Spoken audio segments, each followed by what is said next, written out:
I went my whole life not believing that hell was real. I said, I didn't want to believe in all that dark stuff, there's no hell. That's what I thought, but there is a hell.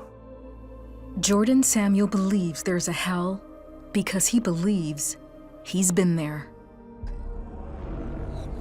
I could hear cackling, like laughing, like laughs. They were demons. I could hear stuff. Earlier in his life, he never believed hell existed. If I live my life and do the best I can do, like karma-wise, what goes around comes around, I'll just be the best man that I can be. He grew up in Edmonton, British Columbia with a single mom and went to a Catholic school. He was naturally inquisitive and asked a lot of questions about Jesus. How could one man come and just die for me? And, who is this guy? And for that, he was kicked out of class. But my third time getting kicked out of class, I remember saying, you know what? I never want to know this Jesus guy. Whoever he is, he just gets me in trouble and I just get kicked out of class and no one wants to give me answers about him and this is how people treat me. I don't want to know. His mom married, and for the next 15 years, Jordan says his family life was great. Then, his mom and stepdad divorced. Jordan was devastated. The only way he knew how to deal with the pain was to rebel. So whether that was drinking and driving with buddies and underage driving, stealing cars, and getting stereos and having the thrill of almost someone catching me, but not quite. For the next 4 years, Jordan continued his reckless behavior. But he wanted to turn his life around, so he stopped selling drugs and started working for an oil rig company. I was making really good money at a really good house. After work one day, Jordan decided to smoke some pot. He didn't know the pipe he used was laced with crack cocaine, something he had never done before. Jordan was sure he was dying. I can feel my heart going boop, boop, boop, boop, boop, boop, boop, boop, boop, slowing down, boop, boop, boop, boop, boop, and then boop, boop, boop, like fluttering. Jordan believes in that moment he went to hell. All these women and all the things you think you want in the world, money, cars, success, all these things that I had, and I was driving, I was just loving it. And then all of a sudden this car broke down. All of a sudden these women turned to huge, huge demons. And it earthquaked. And I look behind me and I can hear screaming, it's all red and black. Turn around, get out of here.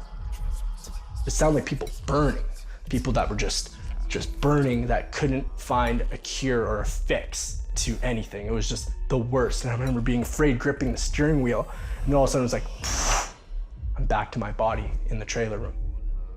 As Jordan was taking what he thought was his last breath, he made a declaration of faith to God. And my heart's going, boom,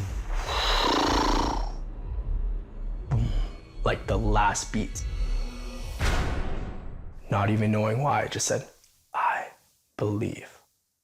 And all of a sudden, boom, I'm gone. That's when Jordan says Jesus pulled him out of hell and took him to heaven. He was all in white. He was in a robe when I saw him. And he looked at me and he wears a crown on his head. His eyes are fierce like fire, but there is no like color, just bright looking at me. And he just is amazing. You're at his feet. You're at the Lord's feet because he's just perfect. You worship him because he's the Almighty. You worship him because he saved us. Then Jordan believes he was standing before God. The Lord went to the right hand of the Father, and I began to get judged by the Father. And it was the worst, because what happened was he played secrets in my heart that I locked away that I only knew that I ever did. And I thought no one could do, and I could feel what God felt. And I said, Lord, forgive me. Like it was the worst feeling. And he just comes in and he hugs you. He says, all is forgiven. My old heart was broken. My old heart needed fixing. And God gave me a new heart. All of a sudden, he told me he loved me, that I'm not alone, that I've never been alone. He showed me all the times in my life where I thought I was lucky, that I thought I was alone, but how his hand was always just upon me. And he was always right there pursuing me nonstop. He hugged me again. told me he loved me. And all of a sudden it was like, I'm back in my trailer room on the floor. I grabbed the Bible.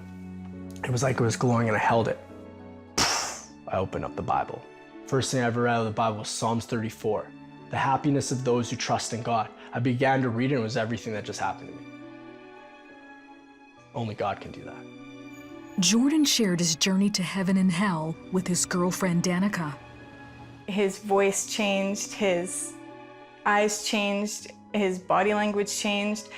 Everything about him was new. It was different. So there was no doubting that he had had the experience that he did. My mouth, my words, swearing, everything was like cleansed. I was delivered from any addiction I had. Today, Jordan and Danica are married with 2 children. They're missionaries preaching the gospel around the world. They're letting everyone know Jesus is real and that he can change the most hardened heart with his love. God loves the broken and loves the lost, and he doesn't give up on them. He loves them with all his heart. He leaves the flock to find the one, and he did.